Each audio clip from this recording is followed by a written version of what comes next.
Ladies and gentlemen, good evening.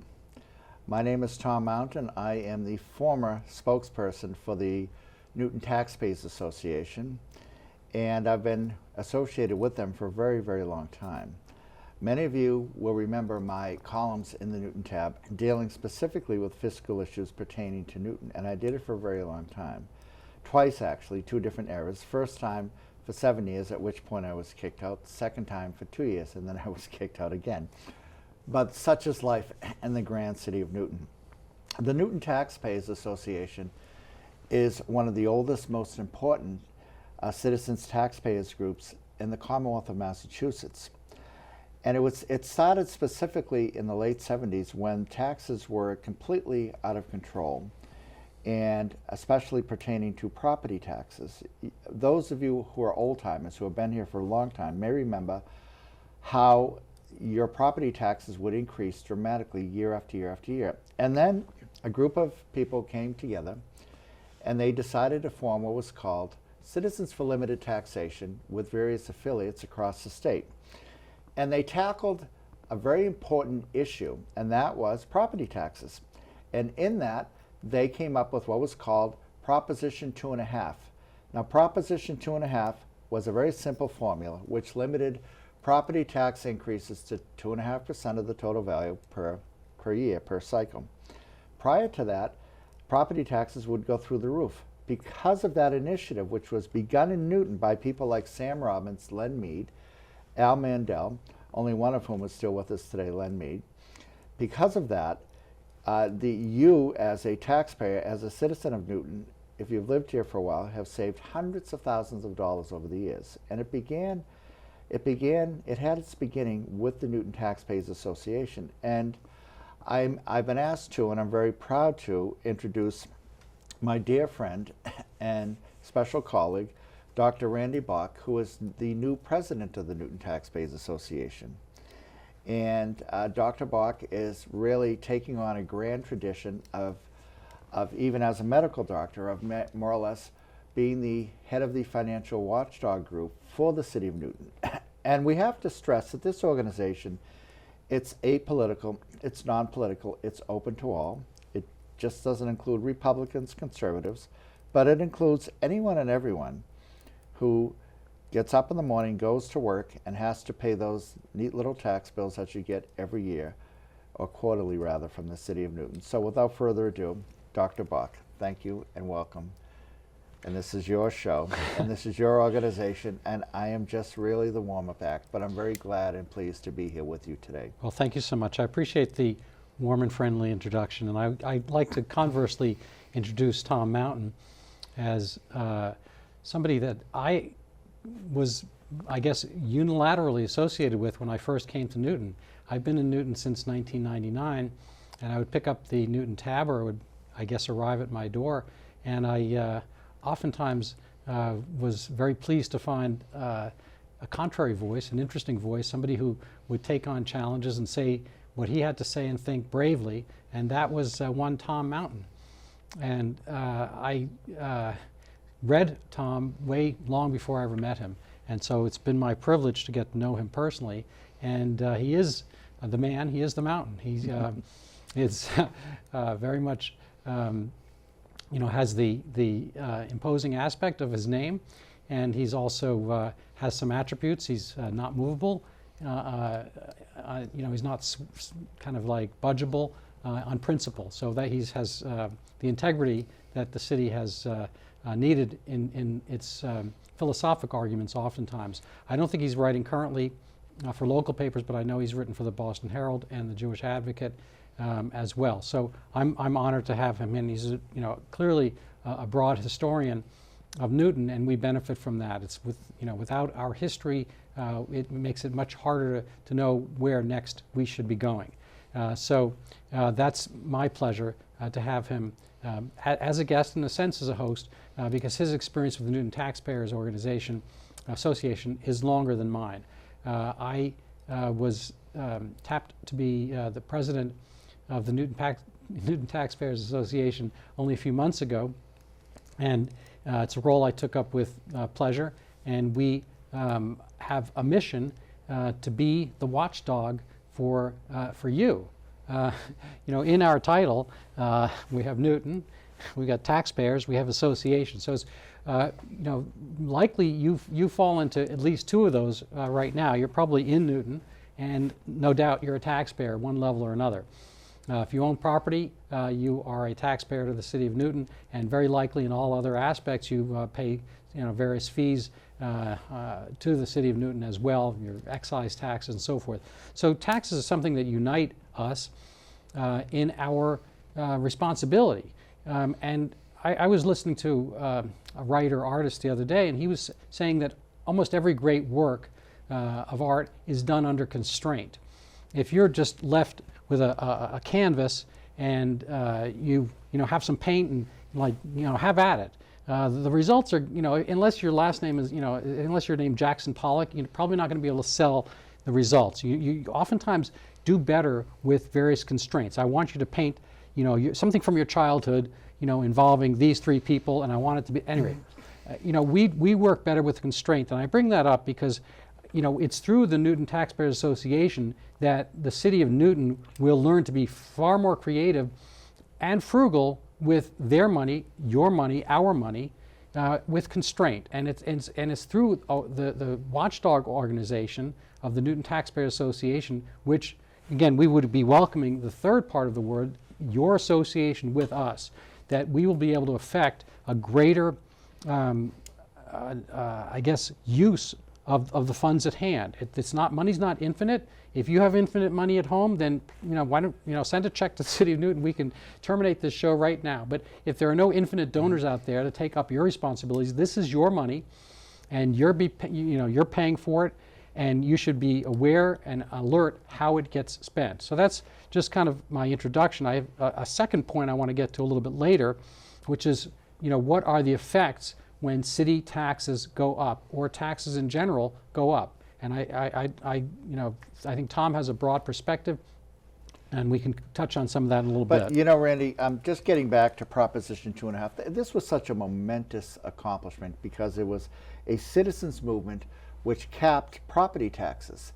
And again, and I can't stress enough that how important and serious it was at the time, but I remember specifically that the city bureaucrats, the mayor, all the way down to the assessor's office, were panicking that Newton would eventually go bankrupt, the schools would close, the library would close, because suddenly there's a cap on property taxes.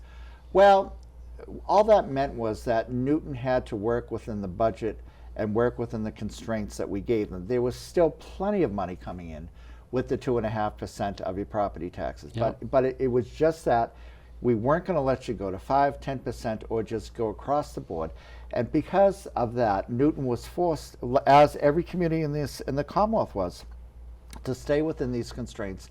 And it worked out very well. Now, some cities did go under because they were just hopelessly mismanaged, like Chelsea, for example. Others were on the precipice, so to speak. But Newton was and always has been a very soundly run city. Now, if one looks across the city, what you will see is especially in the south side of town where I live, you will see the McMansion phenomenon. Now, what does that simply mean? Oak Hill Park, for example, they were small ranch houses built on slabs after World War II for returning soldiers. Now what do you see? You see these little homes being torn down and the mansions are put in. And it's all over Oak Hill Park, and it's spreading into Oak Hill. Now, what that simply means is when those homes are replaced, they're reassessed. As soon as they're sold, they're reassessed, and the assessor's office will come down and quadruple, or maybe even bring up the percentage to 500% of what the tax rate will be on those houses. So whenever you see a new house going up in Newton, you will see that assessed for an astronomical amount. And that money, of course, goes into the city coffers. Now, where does most of the money in Newton go? Always to the schools. It's always gone to the schools. Now, it just so happens that most taxpayers in Newton do not have kids in the schools, but we want our schools to be top-notch.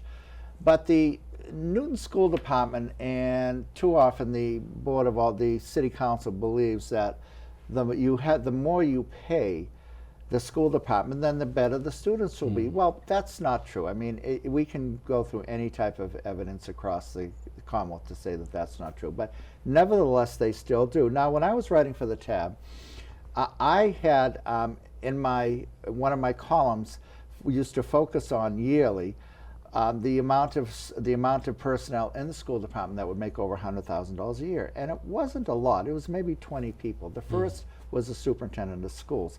Now, I haven't been examining that lately because I haven't been the accountant that I was, but from what I understand, the number there is in the few hundred, more than a few hundred, which make over $100,000 a year.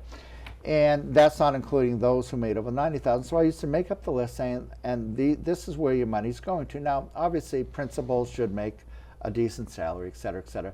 But when you have the curriculum coordinator, the assistant curriculum coordinator, the assistant to the assistant curriculum coordinator, and these are real jobs and real people. It gets to be ridiculous. This is, you bring up an excellent point.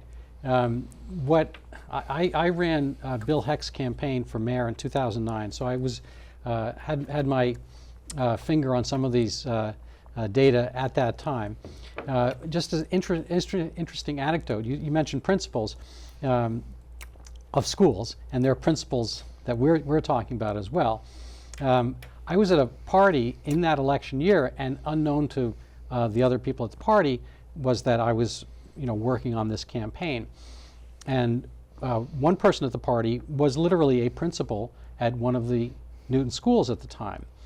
And this person was very, very frightened and talking about Bill Heck and saying, we have to make sure this doesn't happen, because there's no way we want to have to bid our rates, our salaries competitively, because there's no way we're going to get this on a competitive basis if we open it up to competition, which was what Bill was talking about. And the central, the linchpin, I guess, of this whole mechanism is, in a sense, who is making these decisions and why. If you have your budget for the Mountain household in lovely Newton South area, you make your decisions and you'll bid things out. This is something I actually had an article in the Newton Tab back in 2009 on this topic. I think we had been doing our kitchen or something like that, and we got bids from this person, that person, various contractors, and we wanted a nice kitchen, but you have to keep it within our budget. This is something that does not happen often enough with the schools. Certainly doesn't happen with any group that is unionized. And invariably what happens is, as contracts are being made, there are, the city is contracting against or with people who essentially are the largest contributors to those campaigns. So it's different, if you own stock in Apple or something like that. When Apple or some other company goes to, bid on various contracts and so forth, they have an arm's length. But in this case, it would be, well, I don't want to make too much of an analogy because we don't really need it, but what you have is the teachers union effectively become the largest contributor, campaigners and so forth for the elected officials. And I understand, if the easiest way to as an elected official to get people handing leaflets out for you and so forth, is go through a big organization. And the biggest organization of employees of the city is the teachers union. And unions are powerful. Unions can work, and they do work in various places for themselves very often. They don't necessarily work in the context of helping everybody. Well, Randy, that's a good point, because look, let's face it. In Newton, to your point, the Newton Teachers Association, the teachers union, is the largest, most powerful union in the city. And it really controls the school department, the school committee, and the superintendent. They drive the schools. Now, I'll give you a quick example. As to how powerful they are, every private and parochial school in this area was open since September during the pandemic. Point. Now, we can go through the short list. St. Sebastian's, Mount Alvernia, Our Ladies, Nobles, every one of them was open.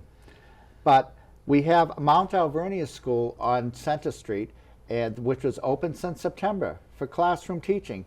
Now, just less than a quarter of a mile, we have Bigelow Middle School. They weren't open. Now, that school wasn't open. Well, maybe Bigelow it, wasn't it open. could be that the virus does not go into Catholic schools.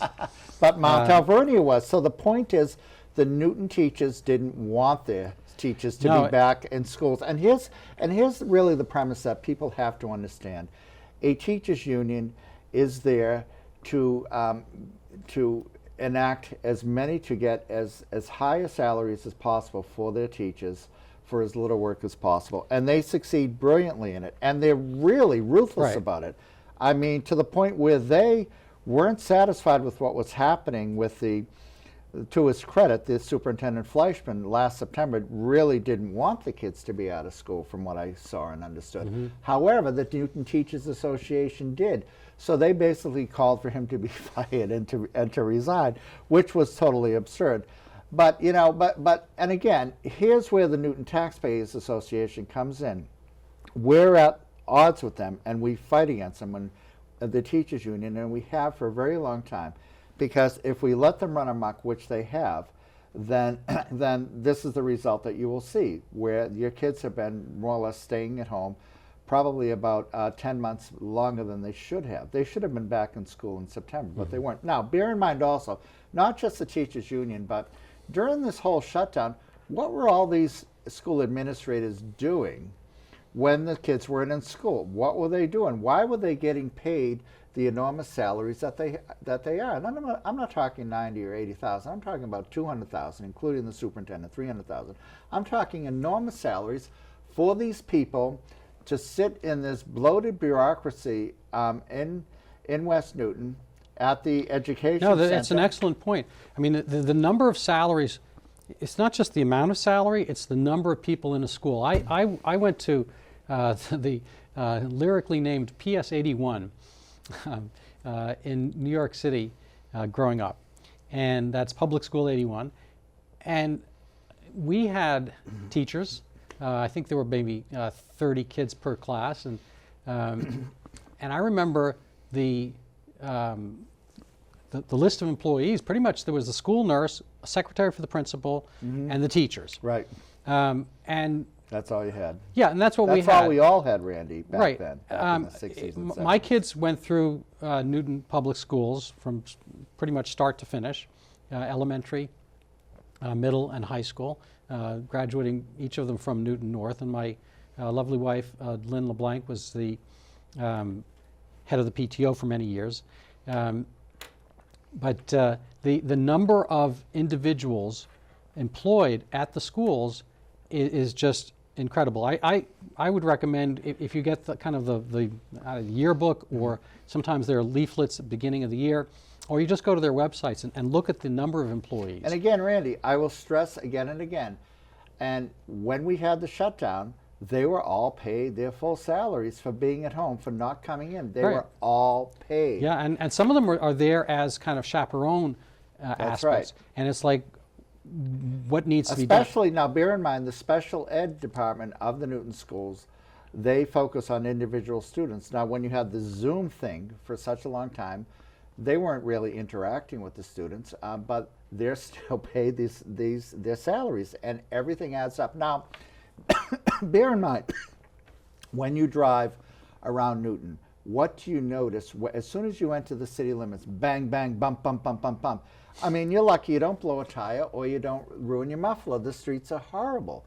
They're really a disgrace. Why? Because most of the money goes to the school department and not to the roads that you drive on. Right. We all drive on the roads. Well, that's an interesting point. I have to make the one exception, which is right now. Apparently there's some stimulus money kind of filtering in, and it is going to the streets, coincidentally in an election year. So I think, you know. And bear in mind, now, and here's the thing, this is, obviously that's our tax money, even though it does come from the federal Right. government, but nevertheless it's coming into our city. So will we see a discernible change in the roads around our city? Now bear in mind, I'll give you a quick example. There's a road called Rachel Road, and it's in a very affluent community in Oak Hill. Now the average home on Rachel Road is about $3 million. When you drive on that road, you might as well be driving on a logging road in northern Maine. It's so bumpy. And for the life of me, I don't know how the residents put up with it, but they will shell out $20,000, $30,000 in their tax assessments to the city of Newton. And what do they get for it? There's a lot of elderly people, they don't have kids in the Right. school. What do they get for it? Well, they get their bumpy roads, and Well, it so- cuts so- down on the sometime- lifespan of their cars. Fair enough. Sometimes there's kind of a reverse chic to having a bumpy road.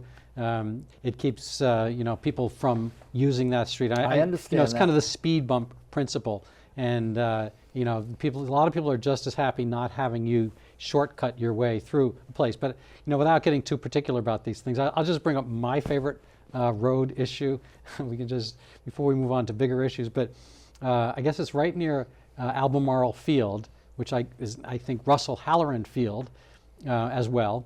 There's Albemarle Road, and the city just at probably $200,000 or $300,000 paved this one street, which is between Crafts and North. So there's they come to a point, but as the triangle goes one block out, there's a cross street, and they paved it. It was a horrible rutted street. There was sinkholes. It was the worst. And people, I don't know if they bust their axles and so forth going through it because it was a deep pit.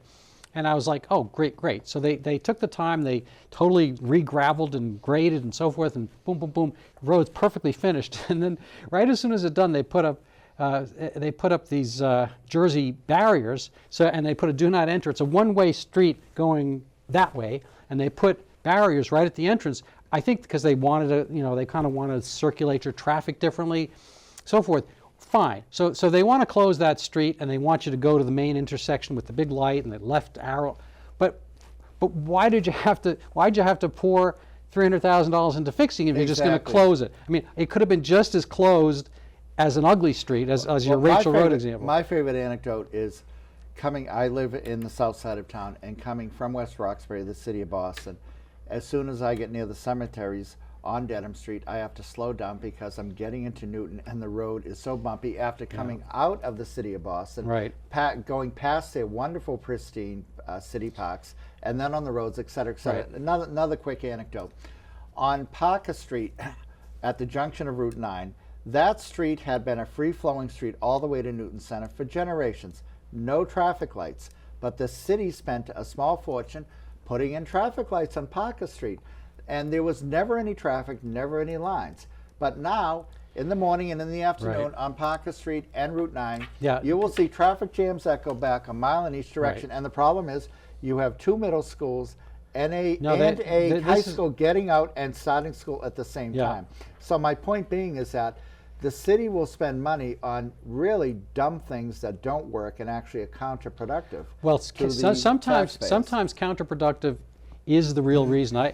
I went to a Newton Needham Chamber of Commerce meeting, and there was a gentleman, Jeff Speck, who wrote the Road Diet, and he's got a bunch of books on this concept. The Road Diet is, taking your big streets like Washington Street and putting all the kind of like median strips and areas and cutting them down, kind of what's just been done in Newtonville, and it can be quite lovely at times, but it also slows down the traffic flow. And I was asking Jeff about this because I purchased his book and got to speak with him afterwards. And I said, it's interesting. I kind of like some parts of it. It's nice having bike lanes, but this isisn't Phoenix.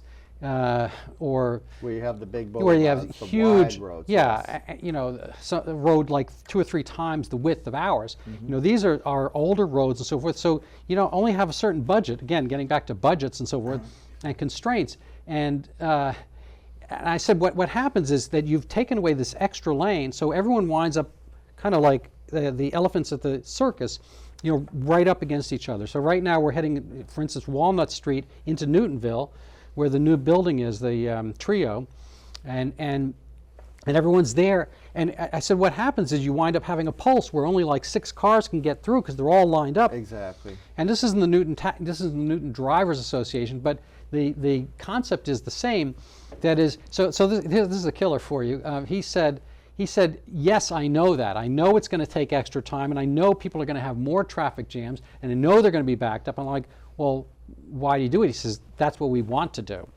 He said, I said, why is that? We said, because we want people not to be driving. That's the whole key. And that's the whole very strange Green Party socialist mentality. They don't want people to drive, and that's an interesting point. Right. But if I may, just on another important point, about every decade or even less, you have the override syndrome in Newton, and that's because the Newton Teachers Association will push for more raises across the school district for their teachers. That's what they're there for, and they're very good at getting them.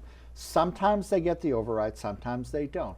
And then they put in scare tactics across Newton that the fire stations aren't going to be funded, your house is going to burn down, your kids aren't going to be taught, et cetera, et cetera. Yep. So I remember one time, it was about 20 years ago, when they had this big presentation that the school department put on and how terrible things are going to be, and if we don't have this override. And they had this wonderful slideshow. So Len Mead, the then head of the Newton Taxpayers Association, said, I don't have a big slideshow presentation, but he reached into his pocket, pulled out his wallet, which I don't have on me, and he held up his wallet like this, and he said, this is what you're going to sacrifice if you give in to their override. And it worked. The override didn't pass that year. All right, so we only have a couple minutes left, and I didn't quite get to my pet topic for tonight, which is it used to be the trickle-down economy was a kind of an insult against Reaganomics back in the 80s. But if you look at our nation's map, the North has, in a sense, been trickling down to the South. I'm not using the term the same way, but the higher tax states of the northern Midwest, the Rust Belts, as it were, and the Northeast have been generating lots of people to the South and the Southwest, lower tax places. So people will vote with their feet. They will move and so forth. This also happens within cities. I like to tell people that the city of Detroit was the wealthiest city, I believe, on earth in the early 1960s, and certainly the wealthiest city in our country. It did not maintain that way. There were lots of reasons for that. There was social upheaval and so forth, riots. But the point is that nothing stays. We had a conversation the other day that Blue Hill, Mattapan area of Boston was one of the wealthiest suburbs. It was. You don't necessarily get to keep. This is the Garden City, but New Jersey was the Garden State. There are places in New Jersey you don't want to be, and people leave. And you know what it is, Randy? Everything is fine. Change happens quickly, and change can come to Newton quickly. That's why you have an organization like the Newton Taxpayers, which is a citizens-run organization, to watch the politicians, to make sure your hard-earned tax money is going to the right places and it's being used wisely. Now, we're not saying that they listen to us all the time, but we force them to listen to us most times. Right. And we're able to run things quickly and efficiently. I hope that you'll come back and watch us again. I would like you to go to our Facebook page, Newton Taxpayers Association, and I'd like you to join. If we don't have you, we don't have an association. We don't have an association, we can't fight for you. We are on your side. We are taxpayers, so are you.